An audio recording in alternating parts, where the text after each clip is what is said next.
Hello viewers, and thanks for choosing Property Focus, your window into the world of architecture, building construction and real estate. Happiness is a small house with a big kitchen. In today's show, we look at how to refresh your cooking space. Believe it or not, achieving a whole new look doesn't mean knocking down all walls. If you find and settle for the right mix of accessories, lighting, even cabinet hardware, you can pull off a noticeable transformation, and we're going to see how. But right before that, how do you style your kitchen? We're going to browse through a couple of designs with our experts on how to bring style to your kitchen. But first off, let's see a project review fitted here in Nairobi to see how 5 million bob has boosted the visual appeal of a kitchen space. Now, it's almost impossible to resist a welcoming show such as this, so welcome, I'm your host, Peter Ngigi.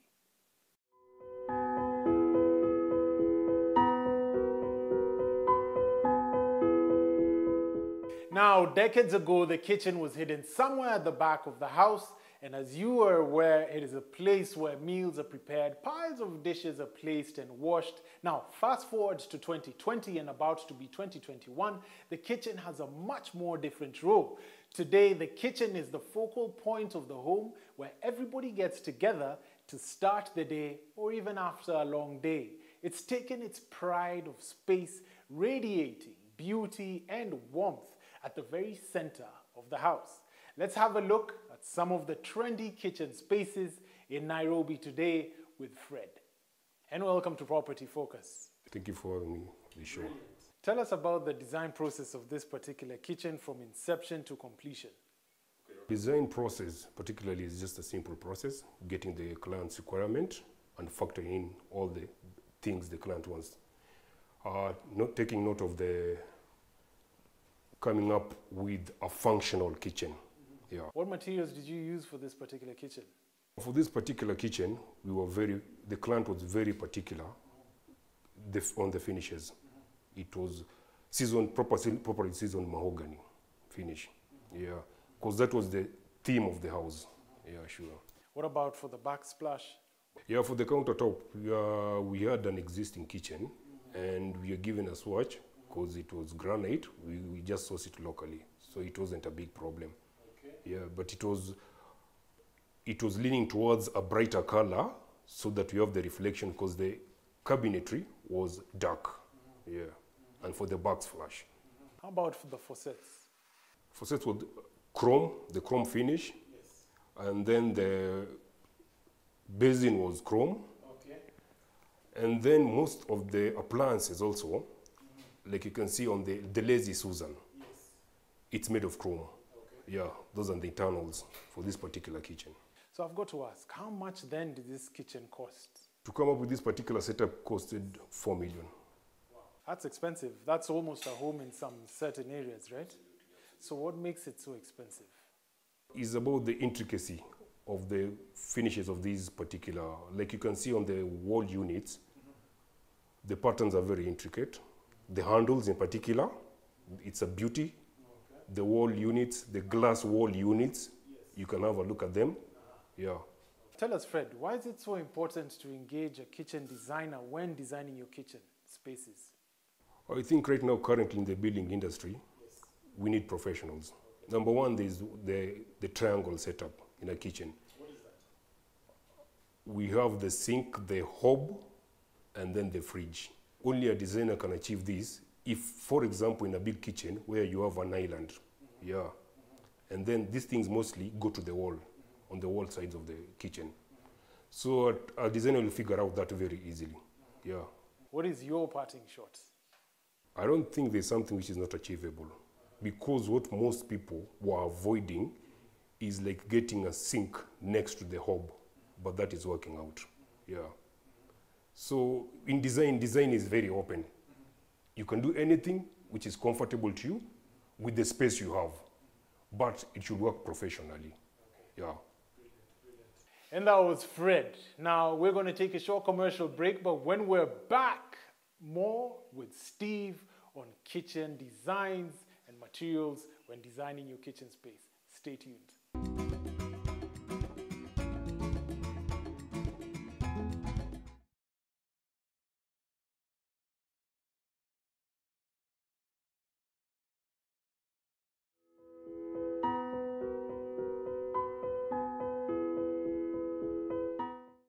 And welcome back from the break, and thanks for keeping it property focused. Now, kitchens have changed a lot over the decades, and planning for your kitchen model is very, very important. Clean and simple styles have become a favorite for homeowners, with natural light becoming an essential aspect of the overall look and function of the kitchen space. Don't take my word for it. Let's hear from the design expert and some of the trends in kitchen design today. And welcome to Property Focus, Ace. It is my pleasure to be back on your show. Glad to have you. First of all, tell our viewers who you are and what it is that you do. Yes, I am Ace. I am the creative director of Lehem Interiors. Yes. Lehem Interiors is a design firm. We specialize in residential, commercial, retail, and hospitality. And we have also projects abroad, but right now we're concentrating on local projects here in Kenya. Wonderful, wonderful. Now we're talking about how to design your kitchen spaces in this episode. But first, what are the considerations to have when designing your kitchen? Yes, we have 5 considerations in designing your kitchen. First is your layout. Second is your kitchen cabinetries. Third is your countertops and backsplash. Okay. Fourth is your appliances. And fifth is your budget. Okay. So when you say layout, first you have to consider the space available for you. Yes. And also you have to design your kitchen according to the activities you're going to be doing there.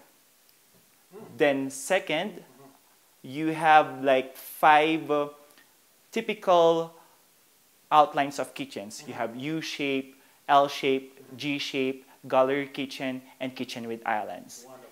Second is your cabinetries. So on your cabinetries, you have to make a balance. It should not be too open or too close.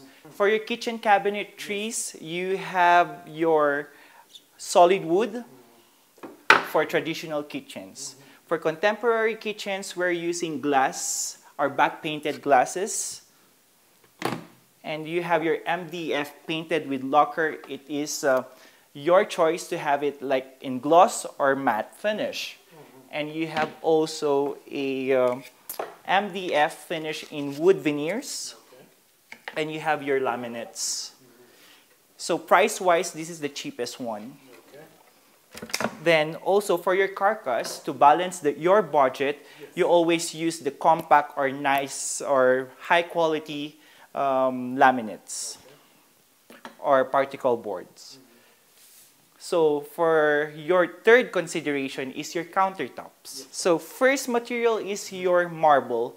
It is a natural stone and it has pores. The pros of this one is like it gives you the unique feel of your house. It gives you elegant vibe. But the cons is this is not the most practical materials to use because it is a very porous materials. It is non-stain and scratch material. And it's very expensive. Okay. So next is your quartz or your silestone. This is the most advisable or practical countertop to be used because it's very hard, it's very compact, and it is stain and scratch material, but it is non or heat material resistant. Then next is your granite. Okay. Your granite is a natural stone, but it needs sealing so that it will seal your pores. It will not stain or scratch at the long run. It requires minimal maintenance. Okay, good. Next is your concrete. Concrete is always we are using concrete in farmhouses and industrial theme houses. The cons of this one is it requires time in installation. It requires 28 days curing. Okay. The cons of this one is it's very non-scratch and stain resistant. And next is your laminate. It is affordable, but it's not really durable. Okay, and some other kitchens, they use as well a stainless steel countertop. It is very what do you call this? Is it practical to use on your commercial kitchen because the maintenance is really less on that one, but it's not child friendly. So next consideration is your appliances. For your appliances, I advise you to buy smart. So you have to consider the functionality versus aesthetic. Then the fifth consideration is your budget. So with all these pros and cons of your materials, you have to balance your budget. So for example, on your countertop, you have to use your quartz because it's like more cheap.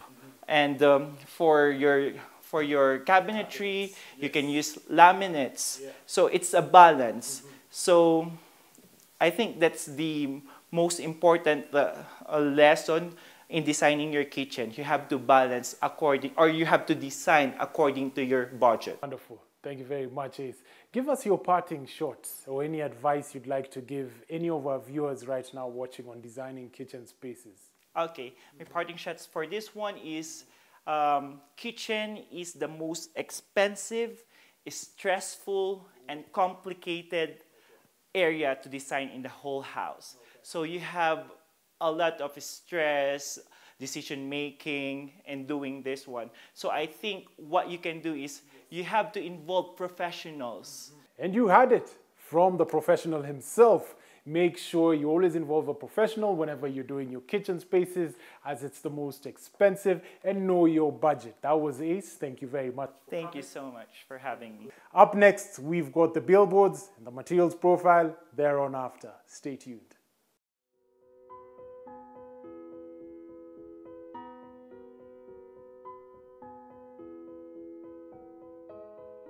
Have you ever thought of owning a home at the Kenyan coast? What if we told you you could? Pazuri at Vipingo is a master-planned holiday and residential estate strategically located in Vipingo off the Mombasa-Malindi Highway.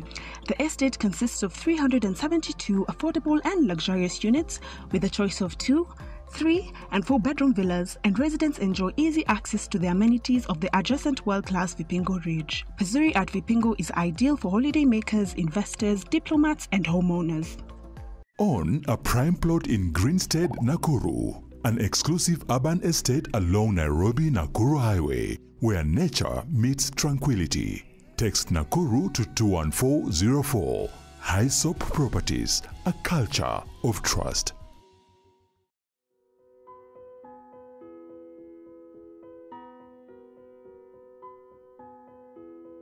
Now, one trend that is coming out strong is the Euro-style kitchens, offering style and boosting your space's visual appeal to more polished and refined looks. We're looking at designing kitchens.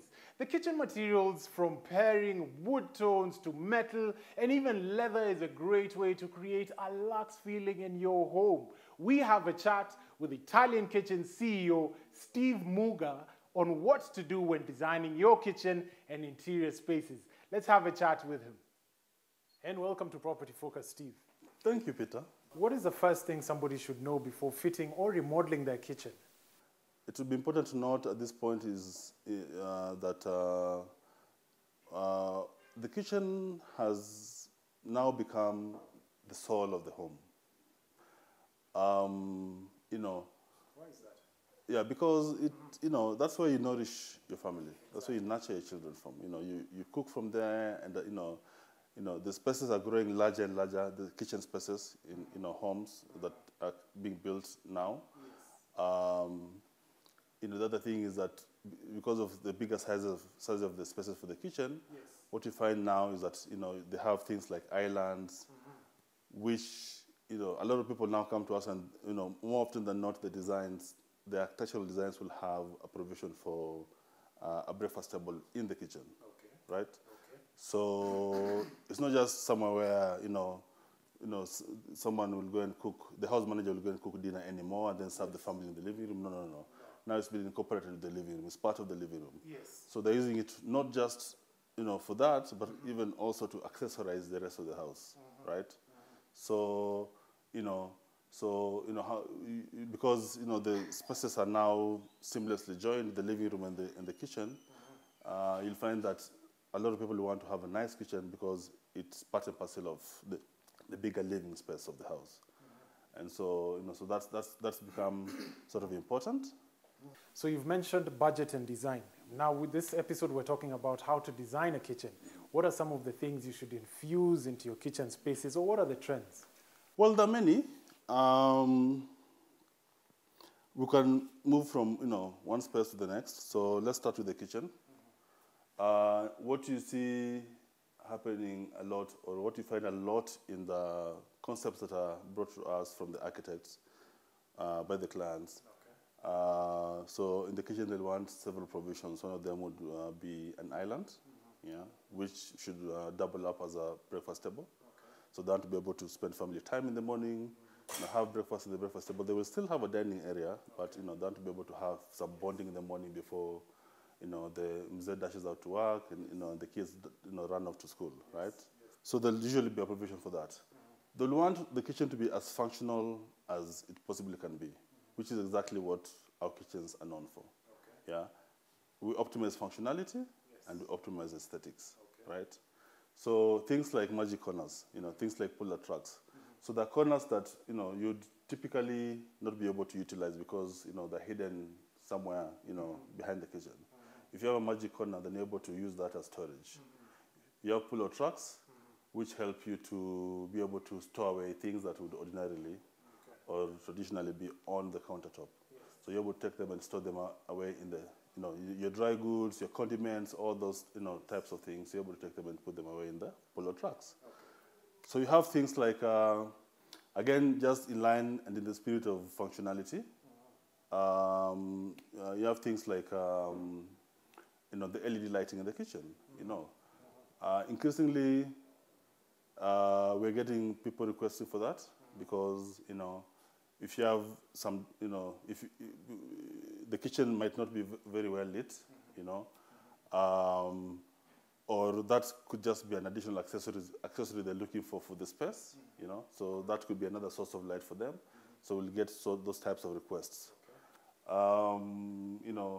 There are things like, so a lot of houses now have, built-in appliances have become, a basic, so that's been sort of like a shift, a paradigm shift from what would happen, say, 10 years ago, where people would have their, move in with their freestanding appliances. Now it's almost always that you're doing built-in oven, built-in hood, and built-in microwave, and then also a few other things, right? In terms of appliances. Yeah. One thing that's on everybody's mind, budget. How much does a kitchen cost? Well, so first, I think it's important to mention that the cost of a kitchen is a very relative concept. Why? Because if you walk in here and you tell me, and you ask me, how much does this kitchen cost, for example, as it is, I might be able to tell you that. Yeah. In fact, a lot of these kitchens the process of making them is similar to the process of making a car. We use robots. If you go to our factories in Italy, they use robots to make the kitchen. There's very little human intervention, just because of the level of detail they have to achieve. Yeah. And also, just for us to be able to offer the sort of quality guarantees that we offer. Each of our kitchens comes with a 5-year warranty. Yeah, whether it's a 300,000 kitchen, it's a 5 million shilling kitchen, right? So the sort of accessories that you get. So warranty is good to get. Warranty is good to get. Yeah, the sort of hinges that you get, the sort of pull-out tracks, runners that you get are all the same, all under warranty. Okay.